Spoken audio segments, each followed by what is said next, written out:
السلام علیکم سامعین، welcome to my channel voice of Mona. ہماری آج کی سٹوری کا نام ہے نصیب کی مار۔ وہ بہت امیر گھرانے کی اکلوتی بیٹی تھی، بہت لاڈ پیار سے پلی ہوئی۔ پھر اس کی شادی ایک زمیندار گھرانے میں ہو گئی۔ اس کا شوہر پولیس میں تھا۔ وہ خوشی خوشی بیاہ کر اپنے گھر آ گئی۔ شوہر نے اپنا آبائی گھر چھوڑ کے جہاں جاب تھی وہیں پر گھر خرید لیا اور وہاں شفٹ ہو گیا۔ قریب ہی شفا کے بھائی کا اسکول بھی تھا۔ وہ روز بہن بھائیوں سے ملتی، بہن کی چھوٹی چھوٹی ضرورتوں کا وہ خود خیال رکھتا تھا۔ ماں بھی آ جاتی۔ انہوں نے شفا کی شادی تو کر دی تھی، پر اکلوتی اور لاڈلی ہونے کی وجہ سے وہ اس کے پاس آتے جاتے رہتے۔ شفا بہت خوش تھی۔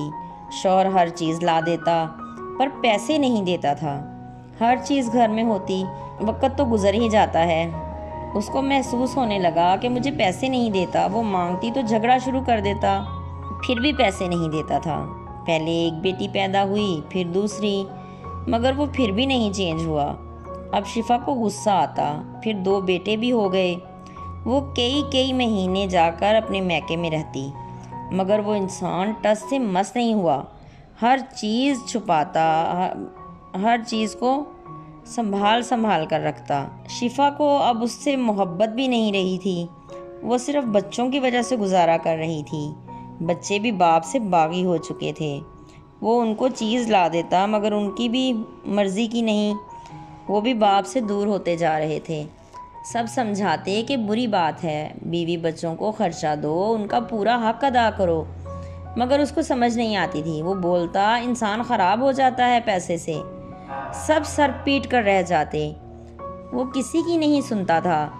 پھر ایک دن اس کا ایکسیڈنٹ ہو گیا، بہت چوٹیں لگیں، اس کا دماغ ہل چکا تھا۔ اب بچے پوچھتے بھی نہیں تھے۔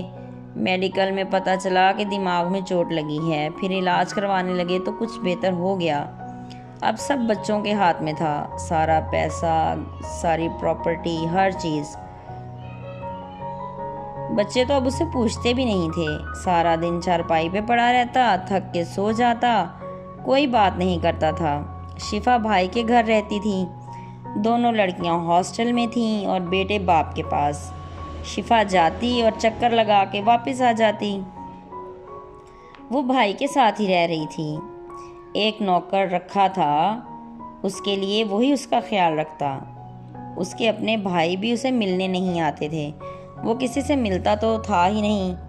آج اسے کوئی آتا ملنے۔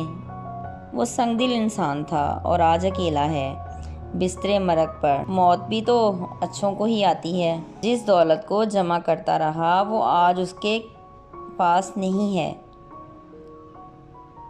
اور نہ ہی اس کے کوئی کام آ سکتی ہے۔ اب وہ موت کا انتظار کر رہا ہے، لیکن وہ بھی تو اپنے وقت پر آئے گی۔ جیتے رہیے، خوش رہیے۔ ملتے ہیں اگلی کہانی کے ساتھ۔